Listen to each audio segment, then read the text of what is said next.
네, 오늘 말씀은요, 사도행전 2장 1절부터 4절, 그리고 43절부터 47절까지 말씀입니다. 네, 사도행전 2장 1절부터 4절까지요. 이거 올리는 거 조금만 빼주실 수 있으시겠습니까? 네. 자, 우리 같이 한번 읽어보겠습니다. 2장 1절부터 4절 같이 한번 읽습니다. 오순절날이 이미 이르매 그들이 다같이 한 곳에 모였더니 호련히 하늘로부터 급하고 강한 바람 같은 소리가 있어 그들이 앉은 온 집에 가득하며 마치 불의 혀처럼 갈라지는 것들이 그들에게 보여 각 사람 위에 하나씩 임하여 있더니 그들이 다 성령의 충만함을 받고 성령이 말하게 하심을 따라 다른 언어들로 말하기를 시작하니라. 자, 43절부터 47절까지요. 사람마다 두려워하는데 사도들로 말미암아 기사와 표적이 많이 나타나니 믿는 사람이 다 함께 있어 모든 물건을 서로 통용하고 또 재산과 소유를 팔아 각 사람의 필요를 따라 나누어 주며 날마다 마음을 같이하여 성전에 모이기를 힘쓰고 집에서 떡을 떼며 기쁨과 순전한 마음으로 음식을 먹고 하나님을 찬미하며 또 온 백성에게 칭송을 받으니 주께서 구원받는 사람을 날마다 더하게 하시니라. 아멘. 자, 우리는 교회라고 하는 이 이름을 알고 있습니다. 여러분들은 교회가 무엇이라고 생각하십니까? 네? 기도하는 곳. 누가 목사 아들 아니랄까봐. 자, 교회를 헬라어로 얘기하면 에클레시아라고 이렇게 표현을 합니다. 자, 에클레시아라는 말은 이렇게 불러 모은 무리들 이런 뜻이 에클레시아라는 뜻이에요. 그럼 도대체 우리를 어디에서부터 불러내셨는가? 우리는 흔히 어디에서부터 우리를 불러내셨다고 생각합니까? 세상으로부터 우리를 불러낸 것이 바로 교회의 공동체, 교회다 이렇게 우리는 생각을 합니다. 그런데 예수님께서 마태복음 16장에 보면 베드로에게 얘기하거든요. 너를 그 반석 위에 내가 교회를 세우겠다라고 하시면서 그 교회를 에클레시아라고 표현하시는데, 그럼 예수님께서는 베드로를 과연 어디로부터 불러내셨는가? 그 제자들을 어디로부터 불러내셨는가? 우리가 이걸 정확하게 알아야 주님께서 원하시는 교회의 모습이 어떤 것인지를 우리는 한번 생각해 볼 수 있다는 거죠. 그래서 우리가 이걸 정확하게 이해하려면 예수님의 사역을 조금 더 깊이 있게 살펴볼 필요가 있습니다. 자, 예수님은요, 사역을 어디에서부터 시작하셨습니까? 우리가 흔히 생각하는 것처럼 영향력을 갖기 위해서는 가장 중앙, 가장 핵심에 가가지고 그 영향력 있는 사람들에게 감화를 시켜가지고 그들을 변화시켜야 뭔가 할 수 있지 않겠냐. 오늘날로 얘기하면 이 경제 또는 뭐 정치 이런 영향력 있는 사람들에게 찾아가서 복음을 전하고 그들이 변화되어지면 뭐 정권이 바뀌고 정치가 바뀌고 뭐 나라가 조금 그래도 복음 앞에 설 수 있는 그런 기회가 되지 않겠냐, 이렇게 생각할 수 있지만 예수님께서는 예루살렘이라고 하는 중앙정부가 있는 곳에서 시작하지 않으셨습니다. 예수님은 어디로 가십니까? 갈릴리라고 하는 아주 변두리에서부터 당신의 사역을 시작하시는 거죠. 그래서 제가 질문했어요. 아니, 예수님은 왜 변두리에서부터 시작하셨을까? 근데 거기에 교회에 대한 비밀이 담겨져 있더라는 거죠. 그래서 제가 흔히 강남 한복판에서 시작을 해가지고 많은 분들이 저한테는 왜 거기서 시작했냐 이렇게 얘기하는데, 제가 이제 핑계 아닌 핑계를 대는 거죠.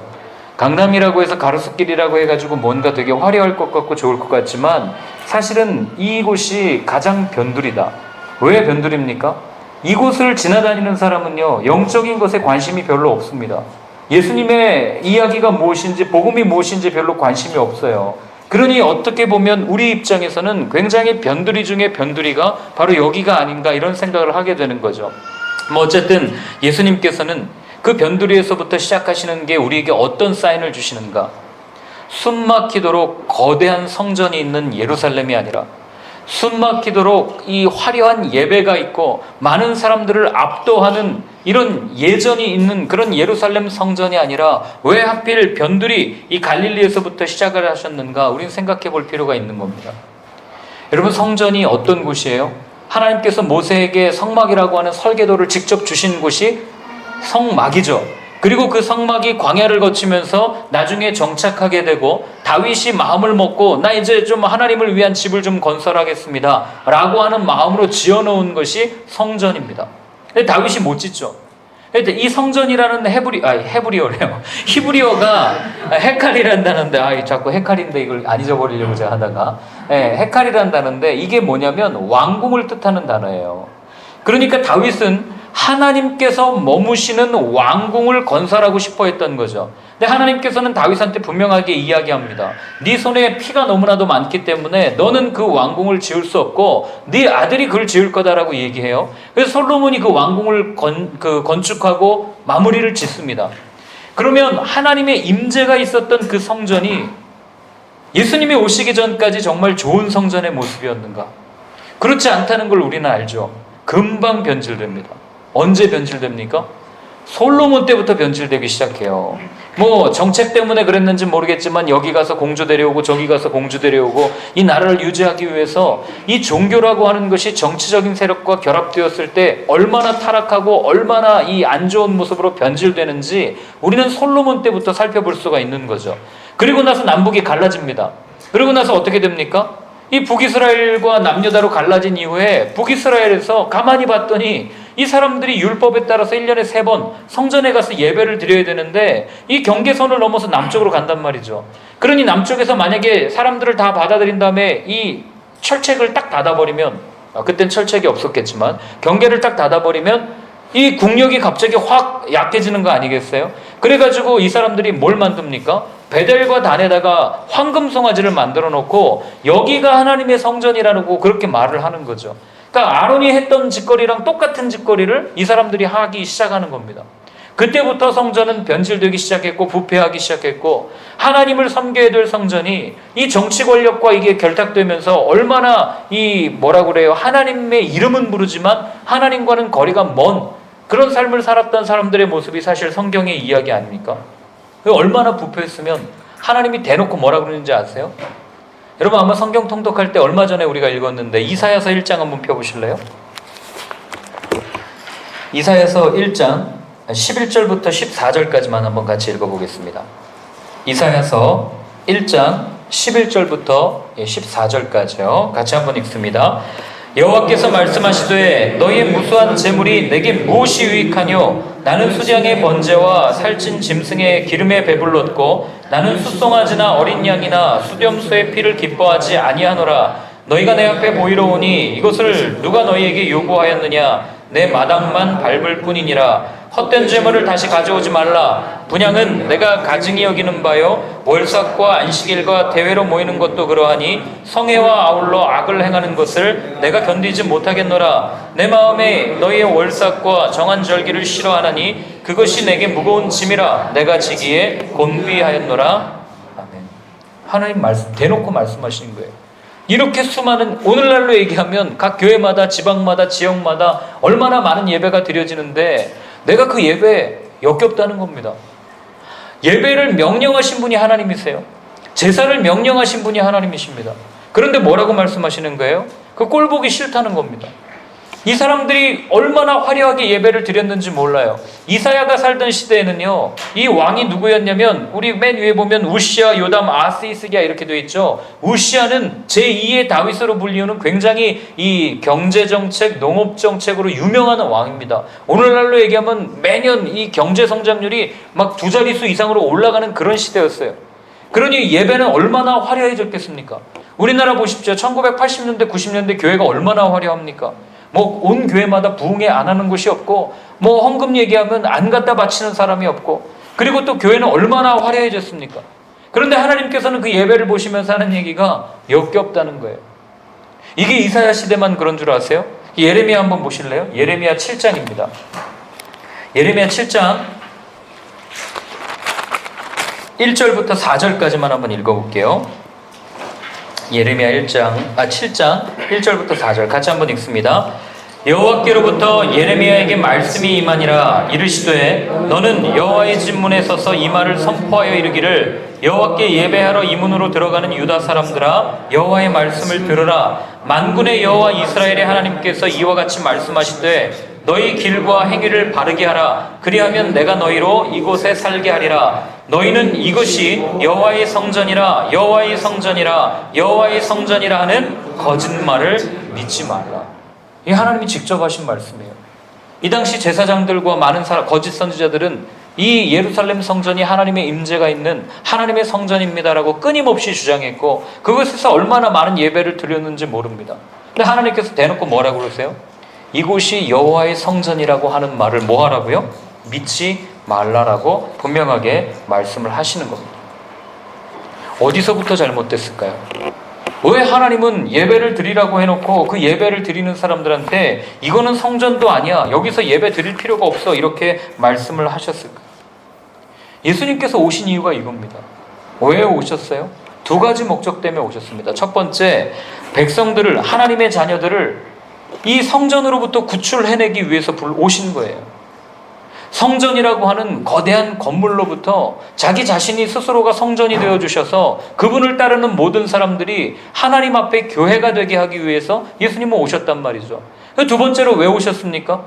사람들이 이건 예배야, 이건 거룩한 의식이야, 마치 뭐 얼마나 화려한 성가대가 있었겠어요. 그 하나님을 찬양하는 소리가 얼마나 컸겠습니까? 그런 화려한 의식과 예전으로부터 불러내셔서 정말 예수님 안에서 이 제사가 예배가 되게 하기 위해서 예수님은 우리를 불러내셨단 말이죠. 제자들을 불러내신 거예요. 그 숨막히는 거대한 성전으로부터. 가끔 교회를 이렇게 하다 보면 어떤 분들이 와서 그럽니다. 이 교회는 왜 이렇게 불편합니까? 왜 이렇게 엘리베이터도 안 되고 비만 오면 걸어 내려와야 됩니까? 제가 깜짝 놀랐어요. 이게 얼마나, 제가 사실 엘리베이터에 굉장히 예민하거든요. 엘리베이터가 안 되는 날이면 마음이 너무 불편한 거예요. 뭐 오죽하면 몇 분의 성도님이 저희는 이제 다리가 튼튼해졌습니다, 엘리베이터 괜찮으니까 너무 이렇게 신경 쓰지 말라고 말씀은 해주시지만 제가 생각할 때는 이게 성도님들에 대한 배려가 아니라고 생각되기 때문에 굉장히 많이 마음이 힘들어요. 와가지고 사람들이 그럽니다. 교회로 옮길 생각은 없습니까? 아니면 뭐 좀 편리한 곳으로 갈 생각은 없습니까? 이야기를 합니다. 왜 저라고 옮기고 싶은 마음이 없겠어요? 저 여기 오자마자 첫 마디 뭐라고 했는지 아세요? 아시죠? 여기가 교회였으면 좋겠습니다, 이런 얘기 했어요. 그런데 옮기지 않는 이유는 딱 하나입니다. 아직 하나님께서 어떤 사인을 주시지 않았고, 그리고 분명한 것은 교회는 건물이 아니요, 주님을 따르는 사람들이 곧 교회라는 확신이 있기 때문에, 여러분들이 교회라는 그 확신이 있기 때문에 제가 그 불편함을 감안하면서 마음이 그렇게 불편한데도 가만히 있는 것 아니겠습니까? 그러면 우리는 생각해 봐야 돼요. 주님께서 말씀하시는 교회의 모습은 과연 어떤 모습인가? 교회는 어떻게 시작되었나? 그 시작을 오늘 우리에게 들려주는 본문이 사도행전 본문입니다. 우리 다시 한번 1절부터 4절까지만 같이 한번 읽어보겠습니다. 1절부터 4절이요. 같이 한번 읽습니다. 오순절날이 이미 이름에 그들이 다 같이 한 곳에 모였더니 호련히 하늘로부터 급하고 강한 바람 같은 소리가 있어 그들이 앉은 온 집에 가득하며 마치 불의 혀처럼 갈라지는 것들이 그들에게 보여 각 사람 위에 하나씩 임하여 있더니 그들이 다 성령의 충만함을 받고 성령이 말하게 하심을 따라 다른 언어들로 말하기를 시작하니라. 아멘. 자, 교회가 교회일 수 있는 첫 번째는 무엇입니까? 교회는 인간으로부터 시작되지 않는다는 거예요. 오늘 분명하게 우리에게 들려주시는 교회의 시작은 오늘 뭐라고 되어 있습니까? 사람들이 만든 구조나 제도나 건물이 아니고 하늘로부터 급하고 강한 바람 같은 소리가 있어. 하늘로부터 불의 혀처럼 갈라지는 것들이 이들 가운데 임하여졌을 때 이 모습을 우리는 교회라고 부르는 겁니다. 성령의 임재로부터 시작되는 것이 교회예요. 그렇기 때문에 우리가 아무리 화려한 예전을 가지고 있고 멋들어진 건물을 가지고 있고 남들이 볼 때 정말 경건하고 거룩합니다, 여기에 들어가면 뭔가 좋은 것 같습니다 라고 하는 그런 평가를 받는다 할지라도, 아무리 화려한 찬양팀이 있고 화려한 성가대가 있고 뭐 그럴싸한 정말 이 들으면 너무나도 좋은 그런 설교가 있다 하더라도 성령님으로부터 시작하지 않으면, 하나님께서 마음을 부어주시지 않으면 그 모임은 그냥 한낱 사람들의 모임에 불과할 뿐이라는 겁니다. 하늘로부터 오는, 하나님으로부터 오는 분명한 메시지를 받을 때에야 그것이 교회의 시작이다, 이렇게 우리에게 들려주는 거예요. 오늘 본문을 보십시오. 여기에 어떤 건물이 있습니까? 여기에 어떤 화려한 예배 예전이 있어요? 그냥 딴 거 없어요. 그들이 다 같이 한 곳에 모여서 기도하고 또 말씀 나누고 함께 기도하고 통성하고 그리고 같이 마음을 모아서 하나님을 사모했던 것밖에는 없습니다. 이게 교회의 출발이고 교회의 시작이어야 된다는 거예요. 제가 그 G스퀘어를 시작하면서 가장 안타까운 것 중에 하나가 그거예요.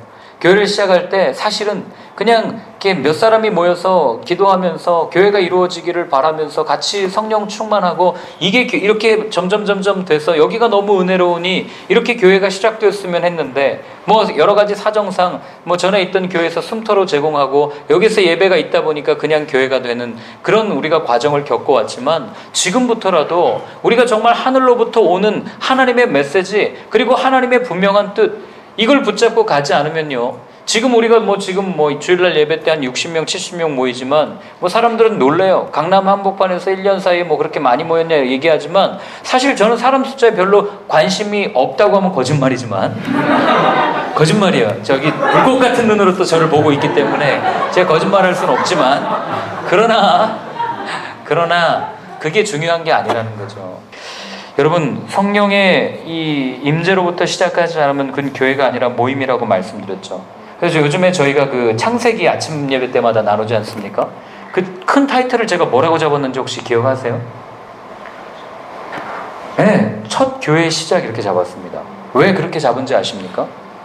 교회는요, 하나님의 부르심을 받는 순간 교회가 되는 겁니다. 그러면 우리는 눈치챌 수 있어요. 창세기에 나오는 교회, 직접적으로 교회라는 단어는 없지만 누가 교회입니까? 아브라함이 교회예요. 하나님께서 그를 불러내시잖아요. 그리고 너 내가 보여줄 땅으로 가라라고 분명하게 부르신단 말이죠. 또 누가 교회입니까? 이삭이 교회인 거예요. 야곱이 교회인 겁니다. 요셉이 교회인 거예요. 하나님께서 이 땅 가운데 어려움 가운데 있는 각 사람을 찾아오셔서 그 사람의 마음 가운데 내가 너를 지명하여 불렀나니 너는 내 것이다. 네가 어디로 가든지 내가 너와 함께 할 거고 내가 다시 이 땅으로 돌아오기까지 내가 너와 영원히 함께 할 거야. 내가 너에게 준 그 약속의 말씀을 이루기까지 나는 떠나지 않을 거야. 이게 부르심이에요. 그러니 그 사람들이 다 교회가 되어서 살아간 겁니다. 근데 우리는 자꾸 족장들로만 한정짓고 이게 교회라고 생각 안 하고 그냥 그렇게 살아가는 것 아니겠습니까? 그렇기 때문에 교회는요, 각 개개인에 대한 부르심에서부터 시작된다는 것. 그래서 여러분 교회에 문제가 많은 겁니다. 각각 다 다르게 부르셨거든요. 하나님께서 우리가 처해 있는 상황과 환경 가운데서 다 불러내셨는데 내가 받은 부르심이 바르고 이 사람이 받은 부르심이 다르기 때문에 의견이 당연히 다를 수밖에 없는 거예요. 근데 우리는 어떤 교육을 받고 자랐습니까? 교복 입고 자랐잖아요. 똑같은 옷을 입고 단체복을 맞춰서 입고 이 기준에서 벗어나면 이건 나쁜 거고 이 기준에서 벗어나지 않고 너도 이 안으로 들어오면 이건 그리스도인이야 라고 하는 너무나도 이런 문화 속에서 우리가 이렇게 신앙생활을 해왔단 말이죠. 그러니 주일 성수하면 좋은 믿음이고 주일 성수하지 않으면 나쁜 믿음이고 그 다음에 헌금하고 11조 하면은 참 믿음이 좋은 사람이고 11조 하지 않으면 나쁜 믿음이다. 이게 너무나도 우리한테 분명한 기준으로 각인되어 있단 말이에요. 그런데 여러분 보세요. 주일 성수 안 한다고 성경에서 나쁘다고 이야기한 적 있습니까? 한번 찾아서 좀 보여주세요. 11조 안 한다고 넌 나쁜 놈이야. 넌 하나님의 저주를 받은 사람이야. 그러니까 가게에 그렇게 저주가 흐르지. 이렇게 말하는 거 들어보신 적 있으십니까? 다 목사들이 자기 추측 가지고 만들어 놓은 말들이에요. 근데 우리는 자꾸 그 사상과 생각을 따라서 그게 맞겠거니 하고 따라간단 말이죠. 예수님이 주목하셨던 헌금은 이 부자가 드리는 이 아주 큰 헌금이 아니라 가난한 과부가 드렸던 2렙돈의 헌금 아닙니까? 주님은 끊임없이 우리에게 그렇게 말씀하여 주셨고 보여주셨는데 우리는 그렇지 않다는 거죠. 어느샌가 나도 모르게 딱 기준이 생겨가지고. 그런데 이게 오늘날 왜 시끄러운지 아세요? 이게 근대 시대 때까지는 아무런 문제가 되지 않았어요. C.S. 루이스나 아니면은 그 시대 사람들이 목회할 때는 이게 전혀 문제가 되지 않았습니다. 왜냐하면 시대 자체가 그랬거든요. 모두가 다 똑같은 옷을 입고. 그런데 지금 시대는 어떻습니까? 포스트 모더니즘이라고 하는 새로운 사상이 나타났어요. 이 포스트 모더니즘을 줄이면 너도 옳고 나도 옳다는 거예요. 각자의 의견을 존중해주자. 절대적인 기준은 없다. 이게 세상의 흐름입니다. 그러니 교회 안에서도 보면은 왜 여기만 옳으냐, 여기도 옳지 않냐. 그리고 왜 이걸 강요하냐, 나는 이렇게 믿을 거다 하면서 우리가 그렇게 많은 부딪힘들이 우리 가운데 있다는 거죠. 그러니 여러분 이 문제를 어떻게 해결할 수 있겠어요? 여러분 이 문제는요, 세상이 절대 해결 못합니다. 이 문제는 오직 교회만이 해결할 수 있다는 거예요. 왜 그런지 아세요? 오늘 보세요. 이 오순절 성령 강림 사건이 어떤 사건입니까? 하늘로부터 하나님의 영이 충만히 임재하는 사건이에요. 그런데 모두가 나뉘어서 말했던 바벨탑 때 왜 제자 가지고 하나님의 언어 다 흩어놓지 않습니까? 그 흩어졌던 언어가 하나로 합쳐지는 시간이 이 시간이에요. 거기 보시면은 그 뭐 나중에 쭉 나오겠지만 구절 우리 어제 로마서 할 때 읽지 않았습니까? 여기서 온 사람, 저기서 온 사람. 저 사람은 외국어 하는 사람인데 말하는데 막 알아듣고 언어가 하나로 통일되는 시간이 이 시간이었단 말이에요. 그러니 교회는요, 다양성 가운데 통일성을 유지하는 곳이 교회라는 거예요. 모두가 다 획일적이고 똑같은 모습으로 예수님을 따라가는, 야 나는 철제 십자가니까 너도 철제 십자가 지고 따라와야 돼? 이건 말도 안 된다는 거예요. 어떤 사람은 나무 십자가 질 수 있습니다. 어떤 사람은 금으로 만든 십자가 질 수 있어요. 어떤 사람은 십자가 안 지고 걸어갈 수도 있습니다. 언젠가 때가 되면 나눠지겠죠. 그런데 이 모든 것들이 다양성을 인정하면서 하나의 통일을 이루어가는 것이 주님께서 우리에게 보여주신 교회 공동체의 모습이라는 겁니다. 그래서 바울은 그렇게 얘기해요. 에베소서 한번 보실래요? 4장입니다. 에베소서 4장 5절과 6절 말씀이에요. 같이 한번 읽겠습니다. 주도 한 분이시요 믿음도 하나요 세례도 하나요 하나님도 한 분이시니 곧 만유의 아버지시라. 만유 위에 계시고 만유를 통일하시고 만유 가운데 계시도다. 아멘. 교회를 이루기 위해서 필요한 건 한 메시지, 한 성령, 한 아버지. 이게 똑같은 거예요. 여러분 근데 자녀들 한번 생각해 보세요. 우리 뒤에 애들도 있지만 첫째랑 똑같은 모습을 둘째한테 너 형이 이렇게 했으니까 너도 똑같이 이렇게 해야 돼 하면 둘째 어떻게 되겠습니까? 머지않아 병원 갑니다. 근데 우리는 왜 그렇게 그런 신앙을 강요하냔 말이에요. 내가 이렇게 했으니까 너도 이렇게 해야 돼. 여러분 그렇지 않습니다. 주님이 우리에게 부르신 각 메시지는 다 다르다고 하는 거죠. 그럼 왜 우리는 그 다양성을 인정하면서도 통일성, 하나 되는 그런 되지 못하는 그런 어려움을 겪는가? 그걸 주님이 우리에게 알려주시고 바로 이것이 예수님께서 우리를 성전에서 구출하신 이유예요. 성전이 나빠서 예수님이 성전으로부터 우리를 불러내셨겠습니까? 왜 나빠요? 하나님께서 설계도 주셔가지고 만든 건데. 근데 사람들이 점점 시간이 지나면서 그 본질, 그 핵심을 완전히 놓쳐버렸단 말이에요. 성막이 성막일 수 있는 가장 중요한 키, 성전이 성전일 수 있는 가장 중요한 키가 여러분 뭐라고 생각하십니까? 레위기의 율법, 이거 왜 우리에게 주셨어요? 그 율법은요, 사랑에 근거하지 않으면 그 사람을 올가매는 올가미에 불과한 거예요. 그 사랑이 기본이 되지 않는 율법은요, 사람을 죽이는 도구가 됩니다. 하나님께서 우리에게 성막을 주시고 성전을 주신 이유는 그 기저에 사랑이라고 하는 토대 위에 그 모든 것을 세워가기를 바라셨는데, 언제부턴가 그 눈에 보이지 않는 사랑은 걷어내고 눈에 보이는 건물, 눈에 보이는 율법, 눈에 보이는 어떤 것을 가지고 좋은 믿음을 가진 사람은 이렇게 살아야 되는 거야 라고 하는 이 확고한 기준이 생겨버리니까 이때부터 우리는 하나 되지 못하는 그런 모습들을 우리가 경험하는 것 아니겠어요? 그래서 성경은요, 사랑하는 모습을 이렇게 소개합니다. 43절부터 47절까지예요. 같이 한번 읽어보겠습니다. 함께 읽습니다. 사람마다 두려워하는데 사도들로 말미암아 기사와 표적이 많이 나타나니 믿는 사람이 다 함께 있어 모든 물건을 서로 통용하고 또 재산과 소유를 팔아 각 사람의 필요를 따라 나눠주며 날마다 마음을 같이하여 성전에 모이기를 힘쓰고 집에서 떡을 떼며 기쁨과 순전한 마음으로 음식을 먹고 하나님을 찬미하며 또 온 백성에게 칭송을 받으니 주께서 구원받는 사람을 날마다 더하게 하시니라. 아멘. 이거 여러분 할 수 있겠습니까? 만약에 누가 여러분들한테 모든 거 다 팔아가지고 목사 발 아래 갖고 오십시오 이렇게 한번 갖고 올 사람 있습니까? 차라리 자기가 목사 되고 말죠. 그렇지 않겠어요? 누가 오늘날 이렇게 하겠어요? 근데 오늘 이 본문이 우리에게 알려주는 한 가지 특징이 뭔지 아세요? 모두가 다 내 것을 내 것이라고 주장하는 사람이 하나도 없다는 거예요. 이게 놀라운 교회의 비밀입니다. 우리 사도행전 4장 32절도 보면은요, 이렇게 되어 있죠. 4장 32절에 보면 제가 읽어드릴게요. 믿는 무리가 한 마음과 한 뜻이 되어 모든 물건을 서로 통용하고 자기 재물을 조금이라도 자기 것이라 하는 이가 하나도 없더라. 자기 것을 자기 것이라고 말하는 사람이 아무도 없다라고 이야기하는 거예요. 여러분 사실 여기에서부터 시작된 사상이 공산주의입니다. 네 물건 내 물건 따지지 말고 우리 같이 공유하자. 그런데 공산주의 역시도 어떤 한계를 가지고 있냐면 자본주의나 공산주의나 사실은 다 유물 사상에 갇혀 있어요. 그래가지고 공산주의는 패단이 뭡니까?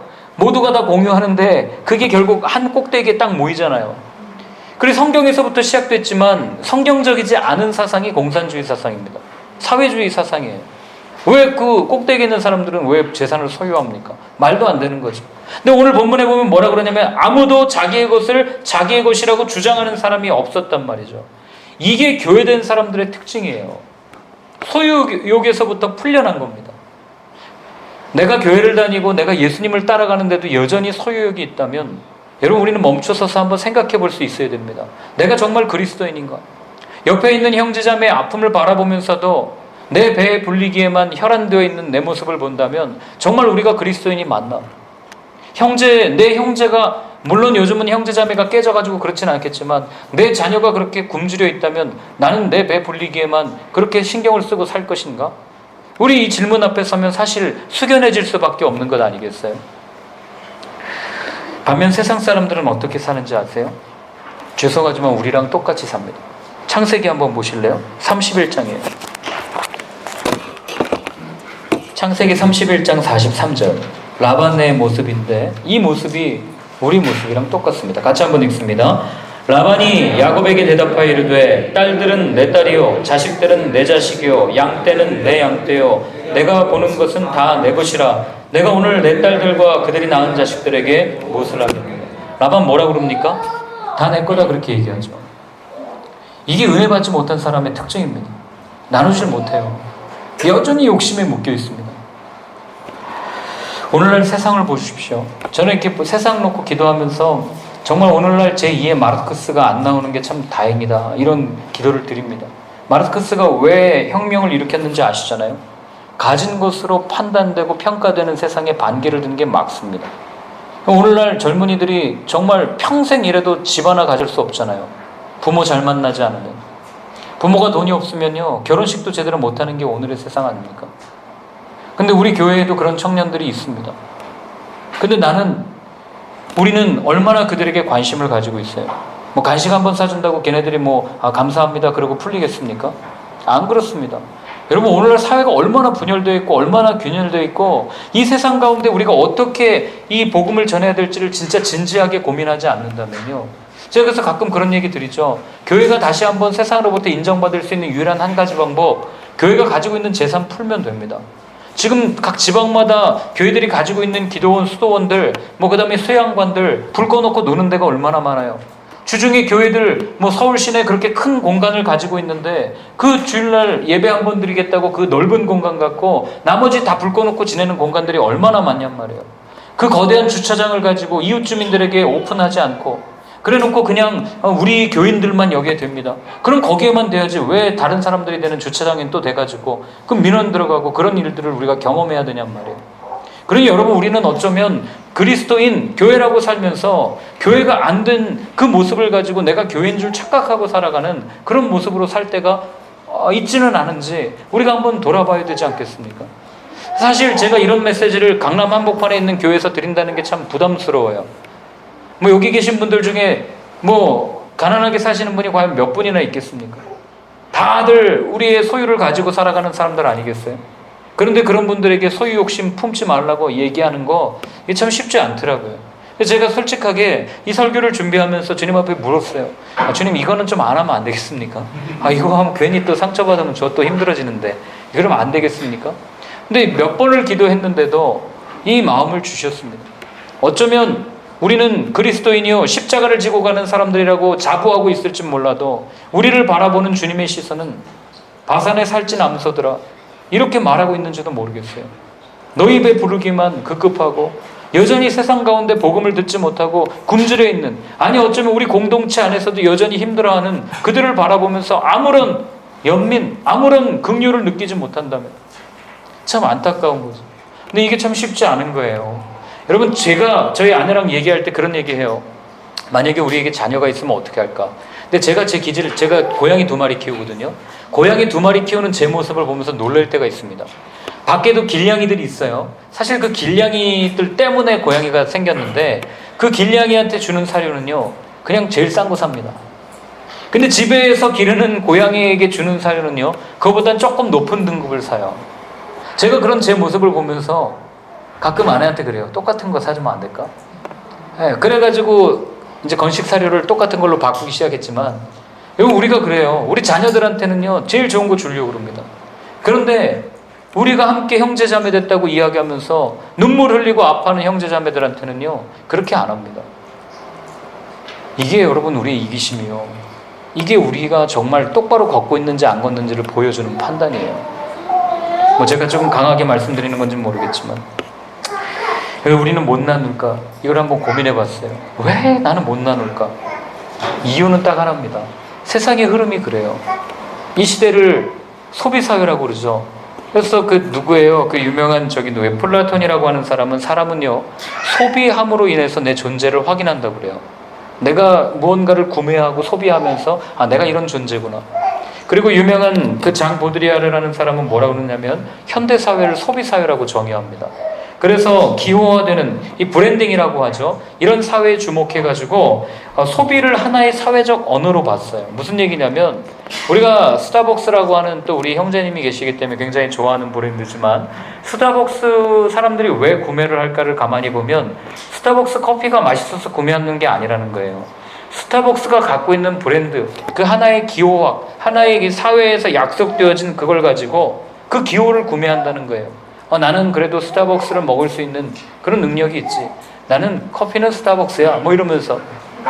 근데 오늘날 젊은이들은 안 그렇습니다. 뉴스 보셨죠? 1,000원짜리, 2,000원짜리 커피, 뭐 이런 커피가 지금 다시 뜨기 시작한다 그래요. 직장인들이 매일 커피 마셔야 되는데 한 잔에 막 5,000원, 6,000원 하는 커피를 하루에 몇 잔씩 어떻게 마십니까? 그러니 그런 커피를 다시 이제 구매하기 시작했다고 하는 제가 뉴스를 본 적이 있어요. 그래서 걱정이 되긴 하지만 한 분이 매출이 떨어지면 안 되는데 이 또 욕심 아니겠습니까? 여러분 그런데 그리스도인들에게도 이런 소비사회의 특징들이 나타난다는 거예요. 안 나타날 것 같죠? 제가 한번 적나라하게 말씀드려 볼까요? 우리는요 각 교회마다 브랜딩되어 있는 독특한 사역이라는 기호를 구매합니다. 사랑의 교회는 제자훈련을 잘해. 나는 제자훈련이 필요하니까 저 교회를 가야지. 이 교회는 뭘 잘해. 나는 그 교회의 기호, 그 교회가 자랑하는 이걸 구매하기 위해서 저기를 가야지. 지스케어 처치는 뭐를 잘해. 나는 거기에 가서 이걸 얻기 위해서 거기에 갈 거야. 근데 실제로 성경책 하나 얻으려고 교회 오는 사람 봤어요. 그 뭐 성경책이 뭐 대수라고. 근데 그거 하나 얻겠다고 와가지고 그거 하나 달라고 그러고 교회 안 나옵니다. 이게 우리의 실제 삶의 모습이에요. 그리고 성도들은 함께 모여가지고요 귀에 즐거운 음악을 소비합니다. 찬양 소비하죠. 저 교회는 찬양을 참 잘하는 것 같아. 음향이 참 좋아. 그리고 그들의 삶의 유익한 말씀도 소비해요. 설교 잘하는 목사님들한테 가가지고 이거 왠지 이분의 말씀을 들으면 내가 이렇게 하니까 내가 적당한 헌금을 하고 이 설교를 소비해야지 라고 하는, 제가 조금 격하게 말씀드리는 걸지 모르겠어요. 그러나 그렇게 우리는 행동을 할 때가 있어요. 거기에 목회자들은요 예수님을 마치 우리 인생을 변화시켜줄 기적의 제품으로 선전합니다. 그러니 이런 사람들이 모여서 드리는 예배는요 예수를 홍보하고 예수라는 상품을 파는 하나의 소비 패턴에 불과한 거예요. 이들 중에 누가 내가 예수님이 지고 간 십자가를 지고 걸어가겠습니다 결단하는 사람이 몇 명이나 있겠습니까?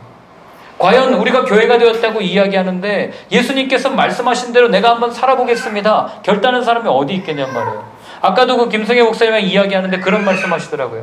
자기가 목사가 돼가지고 선교사 돼서 인도네시아도 갔다 왔는데 내가 하루 중에 얼마나 많은 예수님의 말씀을 묵상하고 그 말씀대로 살아가는가 그 고민을 하기 시작했다는 거예요. 근데 아까 그러셨죠. 일어나자마자 사랑하는 자야 일어나 나와 함께 가자. 그게 그분의 삶의 고백인 거예요.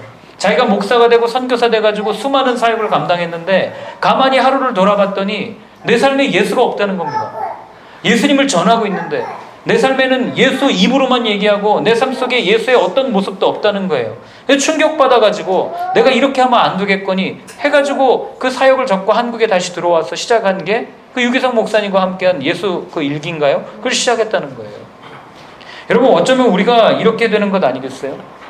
근데 목회자들은 어떻습니까? 교인 수가 줄어들면요 유행에 민감한 목사님들은요 성도들의 소비 성향을 파악해가지고 교회 제품과 서비스를 개선합니다. 그런 면에서 보면 지스케어 처치는 최악의 교회죠. 화장실도 맨날 냄새가 나고 비만 오면은 곰팡이 쓸고 뭐 아무것도 안 해주는. 죄송합니다. 나름 그래도 깨끗이 한다고 하는데 잘 안 되네요. 여러분, 교회는요, 불편함을 이겨내는 곳이지 불편함을 토로하는 곳이 아니라는 걸 우리는 알고 있지만, 그래서 저는 여러분들 참 감사해요. 이렇게 환경이 좋지 않은데도 여러분들 오셔가지고 또 함께 형제 자매 되겠다고 마음을 나눠주시고 또 이렇게 교회 되겠다고, 그리고 어디 가서 이런 젊은 목사가 이런 독설과도 같은 설교를 하는데 또 그 설교에 은혜 받는다고 말씀해 주시니 제가 얼마나 감사한지 몰라요. 그러나 여러분, 우리가 한번 생각해 봐야 될 건, 정말 우리는 예수님의 말씀대로 살고 있는가? 그리고 정말 그분이 우리를 불러내셨는데, 자, 제가 아까 처음에 말씀드렸어요. 세상으로부터 불러냈다고만 우리는 생각하지만 예수님은 당신의 제자를 세상으로부터 불러낸 것뿐만 아니라 종교, 거대한 종교 시스템으로부터 불러냈단 말이에요. 마치 하나의 소비사회, 소비 패턴에 젖어있는, 내가 하나님께 이만큼 드리면 하나님이 내게 이만큼 주실 거야 라고 생각하는 기브 앤 테이크의 구조를 가지고 있는 종교 시스템으로부터 그들을 불러내신 게 예수님의 제자들이란 말이에요. 그들이 오늘 성령을 받고 그 뒤에 어떻게 됩니까? 이전까지는 예수님의 속을 썩이면서 도대체 예수님의 마음을 몰라주던 그들이 하늘로부터 오는 메시지, 성령 충만함을 입은 이후에 어떻게 된 거예요? 예수님의 말씀을 다시 한번 생각하게 됐고, 내가 먼저 죽겠습니다, 내가 그 십자가 지고 걸어가겠습니다, 이 사도행전이 사실 우리에게 들려주는 게 그것 아니겠습니까?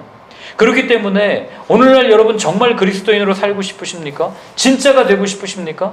저는 확신해요. 앞으로 시대가 지나면 지날수록 교회는 더 욕먹을 겁니다. 앞으로 매매 나오는 교회 건물 훨씬 더 많아질 거예요. 뭐 뉴스 보셨는지 모르겠지만 강남에 있는 큰 교회 지금 술집으로 펍집으로 바뀌었어요. 그 호텔로 하시는 분이 구매했어요. 그리고 거기가 술집으로 바뀌었습니다. 이게 유럽에서만 있는 얘기가 아니에요. 앞으로 우리 눈에 볼 때 교회는 점점 더 무너질 겁니다. 그러나 저는 확신해요. 무엇을 확신합니까? 정말 예수님을 따라가는 사람들, 예수님께서 말씀하신 대로 오른뺨을 맞으면 왼뺨도 돌려댈 수 있는 그런 십자가를 지고 걸어가는 사람들이 늘어난다면, 저는 거기에 다시 한번 하나님께서 이와 같은 부흥을 우리에게 허락해 주실 거라고 저는 믿습니다. 여러분, 소비사회에 물들었다면 세상에서 그렇게 우리가 이미 익숙해져 있죠. 이거 포기하셔야 됩니다. 왠지 아세요? 소비사회는요, 내가 왕이 되는 사회예요. 소비자가 왕이잖아요. 요즘에 컴플레인 한번 걸어보세요. 새 제품 그냥 막 바꿔주잖아요. 이게 우리가 너무 물들어가지고요. 교회도 그래요. 절대 손해 못 봅니다. 제가 제 자신을 발견해요. 뭐 어디 가서도 뭐 이렇게 수련회 뭐 이렇게 왔어도요, 조금의 손해를 보면 갑자기 그때부터는 내가 이렇게 돈을 냈는데 이 정도밖에 안 되나? 이런 생각을 갖게 되는 겁니다. 여러분, 이런 모습이 우리 안에 얼마나 많이 나타나는지 아세요? 하다못해 우리가 스타벅스 같은 데 가서 커피를 마셔도요, 제가 가끔 상원이 죄송해요. 저번에 직장을 제가 밝혀버렸네요. 저분한테 전화해요. 제가 진짜 악독한 모습인 거죠. 내가 어디 왔는데 직원들이 이렇게 대하는데 이게 맞아요? 이렇게 물어볼 때가 있어요. 여러분, 이게 제 솔직한 모습입니다. 저나 여러분들이나 사실 별로 다를 게 없어요. 그래서 오늘 우리가 다시 한번 결단하기는, 정말 내가 예수님을 따라가겠습니다. 저는 사실 아까 그 김승혜 목사님처럼 그렇게 설교 못합니다. 그분처럼 이렇게 재밌게도 못하고, 그리고 그분은 굉장히 확신을 가지고 막 이렇게 예수님 믿으면 뭐가 달라집니다 하는데, 저는 아직 덜 됐나 봐요. 그냥 그 길을 가는 과정인 것 같아요. 그래서 솔직하게 여러분 이렇게 되면 이렇게 됩니다라고 자신 있게 말씀 못 드리겠습니다. 그러나 한 가지 확실한 것은, 우리가 그 예수님의 말씀대로 살아가려고 몸부림쳐 보면 답이 나오지 않겠습니까? 저와 여러분들이 함께 몸부림쳤으면 좋겠어요. 그게 지스케어 처치였으면 좋겠습니다. 목사라고 뭔가 이렇게 막 거대하고 믿음이 좋고 경건하고 위에서 막 군림하면서 이렇게 사셔야 됩니다, 이게 아니고, 제가 만나가지고 상담해 보신 분들은 알 거예요. 제가 이렇게 명확하게 답 안 드려요. 그냥 기도 같이 하겠습니다. 아까 우리 홍렬 형제님도 사실 눈 나았다고 얘기하지만 홍렬 형제님 입장에서는 서운했을 겁니다. 다른 교회 다녔으면은요, 저렇게 열심히 정말 아침 예배 저녁 예배 안 빠지고 오셨거든요, 김포에서. 그러면 그 막히는 시간 뚫고 오면 자기가 아플 때 목사가 좀 와가지고 안수도 좀 해주고 이러면 얼마나 좋겠어요? 근데 제가 일부러 거리를 둡니다. 이유는 딱 하나예요. 저한테 가까이 오면 올수록 저는 여러분들을 밀어내요. 왜 그런지 아십니까? 저 의지하지 말라고요. 여러분들이 예수님과 가까워져야지 저랑 가까워져서 뭐 할 겁니까? 제 수련회 때도 보면은 이렇게 저랑 이렇게 친해지려고 오시는 분들이 있어요. 제가 다 보이죠. 그런데도 제가 일부러 피해서 혼자 다닙니다. 이유는 딱 하나입니다. 여러분, 제발 예수님이랑 가까이 지내세요. 예수님 만나셔야 돼요. 그래야 여러분들을 교회로 부르신 그 이유를 알지, 저랑 친해지면요, 뭐 그런 표현이 맞는지 모르겠지만 저 교주 될 확률이 아주 높은 사람이에요. 제가 안 그럴 것 같죠? 제가 아주 그냥 쏙쏙 빼먹는데 귀재입니다. 네? 그래가지고 아방궁 지어놓고 나를 따라오십시오 할 확률이 아주 높은 사람이 저예요. 네? 그래서 제가 제 위험을 알기 때문에 여러분들에게 부탁드리는 겁니다. 여러분 예수님 따라가십시오. 예수님이 여러분들을 불러내신 이유가 있습니다. 지금 여기 내가 왜 와 있나 이렇게 생각하시는 분들도 아마 계실 거예요. 뭐 또 때로는 가족 때문에 어쩔 수 없이 오신 분도 계시고, 그러나 저는 확신합니다. 이 자리에 부르신 분도 주님이시고 지금 아직 때가 되었을지 안 되었을지 모르겠지만 여러분들을 통해서 하나님께서 빚어가실 아름다운 교회의 모습이 분명히 존재한다는 거예요. 여러분 제가 오늘 제목을 뭐라고 잡았냐면요, 사랑이 필요한 세대 처치 이렇게 잡았어요. 왜 이렇게 잡았는지 아세요? 이 사도행전은 직접적으로 사랑의 모습을 드러내진 않아요. 그러나 여러분 내 것을 내 것이라고 주장하지 않는 게 사랑 아닙니까? 연애 다 해보셨죠? 제가 결혼까지는 말씀드리지 않을게요. 연애 해보실 때 얼마나 많이 손해봅니까? 제가 연애할 때 저 자꾸 쳐다보셔가지고 말씀 못하겠는데 다 손해봐요. 그지 않겠습니까? 내가 미쳤다고 아까운 시간에 막 30분, 20분 기다립니까? 늦는다고? 저 지금도 늦는 거 되게 싫어해요.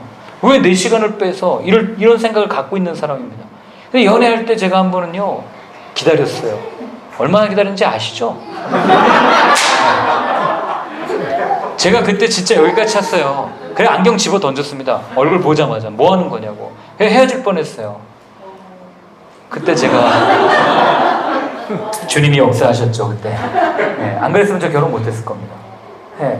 근데 우리가 얼마나 많은 손해를 보냔 말이에요. 사랑하면 손해 보는 거예요. 사랑하면 내 거라고 주장하지 않습니다. 사랑하니까, 우리 자녀들 사랑하니까 내가 안 먹어도 먹을 거 주는 거 아닙니까? 근데 저는 이 공동체가 그런 공동체가 됐으면 좋겠어요. 여러분 우리가 MBTI 했죠?